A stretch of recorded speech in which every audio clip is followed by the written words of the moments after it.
जंगल सफारीची मजा मिनी ब्लॉगमध्ये सगळ्यांचं स्वागत आहे. तर आम्ही चाललोय आज गुसखान्यावर आंबे काढायला. आंबे आणि फणस आणि आंबे म्हणजे रान मेवा. तर आपल्या मिनी ब्लॉगमध्ये सगळ्यांचं स्वागत आहे. आपल्यासोबत आहे आपला शिव. आपल्याला आजपर्यंत इथे एक शिवीचं आगमन झालं आहे हे तुम्हाला माहितीच आहे. तर आता आमच्या इथल्या सगळ्यातला प्रसिद्ध आंबा काड्यावरचा आंबा.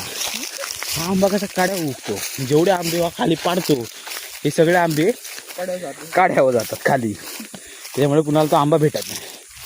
आता कोशिश आहे आंबे बघायची, आता बघू आंबे भेटतात की नाही. तर जुडते हो आगले दुसरे काय रे दुसरा पार्ट ना. हा पहिला पार्ट आहे. दुसऱ्या पार्टमध्ये तुम्हाला बघायला भेटेल मिनी ब्लॉगमध्ये आंबे आम्ही काढले की नाही. चला तर मग